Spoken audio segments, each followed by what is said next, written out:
মিরপুরের home of ক্রিকেটে ICC champions trophy. ক্রিকেটারদের জন্য ট্রফিটি আনা হলেও ছিলেন না তাদের কেউই। সিলেটে এনসিএল টি-20 লিগ চলায় ট্রফির সাথে ছবি তুলতে পারেননি কোনো ক্রিকেটার। নারী দলের ক্রিকেটাররাও আসেননি ছবি তুলতে। শেষ পর্যন্ত একমাত্র প্রতিনিধি হিসেবে দেখা যায় সদ্য এশিয়া কাপ জয়ী ক্রিকেটার কালাম সিদ্দিকীকে। ট্রফির সাথে ছবি তুলে জানান নিজের উচ্ছ্বাস।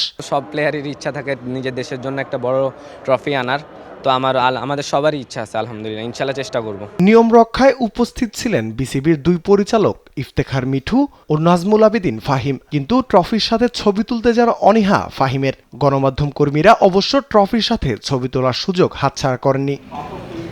চ্যাম্পিয়ন্স ট্রফির বাংলাদেশ ট্যুরটা বেশ উপভোগ করছেন আইসিসির দুই কর্মকর্তা আশিস মুরালীধর ও রেভা। জানান বাংলাদেশের আতিথেয়তায় মুগ্ধ তারা। চ্যাম্পিয়ন্স ট্রফি ট্যুরের বাংলাদেশ পর্বটা বেশ উপভোগ করেছি। এখানকার মানুষ বেশ অতিথিপরায়ণ। কক্সবাজারের সময়টা ভালো গিয়েছে। তাদের আগ্রহ ছিল ভালো, ক্রিকেটকে ভালোবাসে, এক কথায় অসাধারণ। আইসিসি ক্রিকেটকে বিশ্বের বুকে ছড়িয়ে দিতে এ ধরনের উদ্যোগ বেশ ভালো। এটা ক্রিকেটকে বিশ্বের সঙ্গে পরিচয় করিয়ে দিতে বেশ ভালো কাজ করে। আইসিসি প্রতিবারই এ ধরনের উদ্যোগ নেয়, যেটা প্রশংসার দাবি রাখে। আসলে এ ধরনের উদ্যোগ বড় পরিসরে নিলে সেটা ক্রিকেটের জন্য মঙ্গলজনক।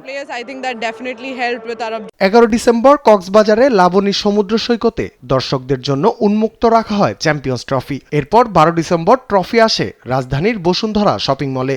4 দিনের ট্যুর শেষে চ্যাম্পিয়ন্স ট্রফি যাবে সাউথ আফ্রিকায়। এরপর অস্ট্রেলিয়া, নিউজিল্যান্ড ও ইংল্যান্ড হয়ে ট্রফি নিয়ে যাওয়া হবে ভারতে। রাফিউল ইসলাম রাতুল, স্পোর্টস ডেস্ক, দেশ টিভি।